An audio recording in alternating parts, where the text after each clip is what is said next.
Hello friends, welcome back to another reaction video. तो दोस्तों, आज बात करेंगे कि किस तरीके से ऑडियंस को गुमराह किया जाता है और ऑडियंस का इस्तेमाल करके बहुत से लोग बड़े बड़े मंच और बड़े बड़े प्लेटफॉर्म पे पहुंच जाते हैं। तो ज़्यादा दूर नहीं, 2 महीने पुरानी बात करेंगे। तो 2 महीने पहले अचानक से रात में आपको एक लाइव नज़र आई होगी। उस लाइव में और कोई नहीं, फैल का प्रैंक नज़र आए होंगे, जो एक बहुत जाने माने प्रैंकस्टर हैं। काफ़ी सारी वीडियो में आपको वो काफ़ी लोगों के साथ प्रैंक करते हुए नज़र भी आए होंगे। तो उस दिन उन्होंने लाइव में कुछ ऐसे खुलासे करे, किसी को एक्सपोज करने की कोशिश करी। तो वो कोई और नहीं, नाफरमान जी थे, जिनको वो एक्सपोज कर रहे थे। लाइव में बहुत सारी चीज़ें उन्होंने बताई कि इन्होंने अपनी बहन के साथ जानबूझ के कंट्रोवर्सी करी, लाइमलाइट बटोरने के लिए कंट्रोवर्सी करी, और इनको कंट्रोवर्सी पसंद है। ये सब इनकी फैमिली की मिली भगत है। इनके फैमिली के रिश्तों में ऐसा कुछ भी खटास नहीं है, सब कुछ बहुत अच्छा है। लेकिन क्योंकि उस समय पे OTT का सीज़न चल रहा था, बिग बॉस OTT का, और काफ़ी सारी यूट्यूब से वाइल्ड कार्ड एंट्रीज हो रही थी।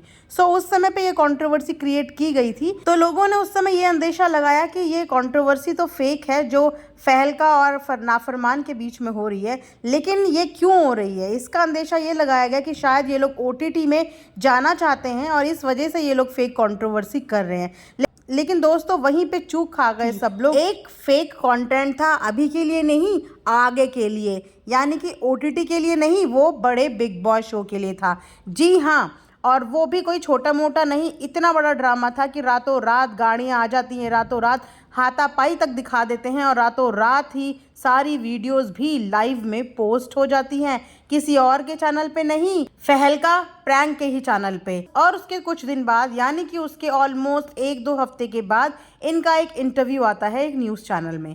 और उस इंटरव्यू में जब इनसे पूछा जाता है कि नाफरमान और आपकी एक फ़ाइट हुई थी, बहुत ही ज़्यादा लाइमलाइट में, बहुत ही ज़्यादा कंट्रोवर्शियल हो गई थी, आपने लाइव में आके सब कुछ दिखाया था।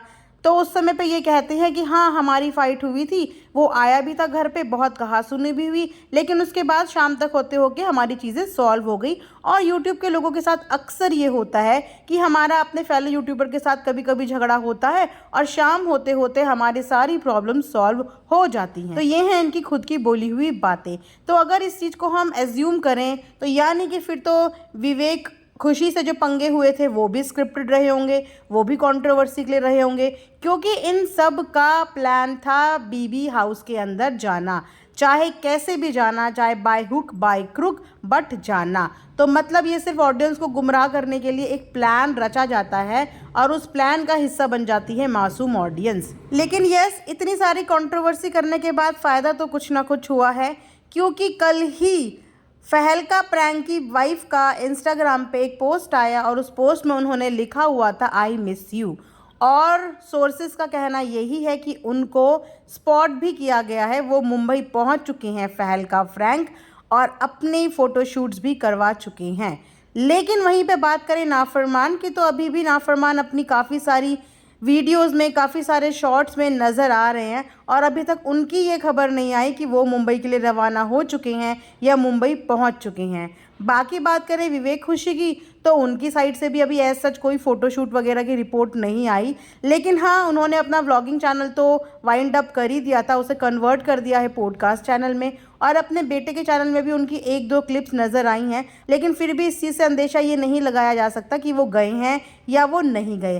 तो अगर देखा जाए ना, तो ये जो सारा रायता फैलाया गया था, वो कहीं ना कहीं सिर्फ और सिर्फ बीबी हाउस तक जाने का रास्ता था, और प्री प्लान स्क्रिप्ट थी। क्योंकि अगर ये लोग घर के बाहर एक स्क्रिप्ट के साथ, प्लानिंग के साथ कंट्रोवर्सी क्रिएट कर सकते हैं, तो आप सोचिए कि ये लोग घर के अंदर जाने से पहले कितनी सारी प्लानिंग्स करके गए होंगे, कितना कुछ एग्जीक्यूशन करके गए होंगे कि इन लोगों को घर के अंदर क्या दिखाना है। तो एक रियलिटी शो में जाने के बाद भी क्या दर्शकों को सिर्फ वहाँ पे फेकनेस नज़र आने वाली है? क्या यही गेम प्लान ये लोग जो घर के बाहर करते हैं, वहाँ भी यही करने वाले हैं? तो फिर रियलिटी शो रियल रह कैसे गया, अगर सारी चीज़ें प्री प्लान होके ही अंदर जाएंगी? रियलिटी शोज़ को लोग इसीलिए पसंद करते हैं क्योंकि उसमें लोगों की रियल पर्सनालिटी देखने को मिलती है।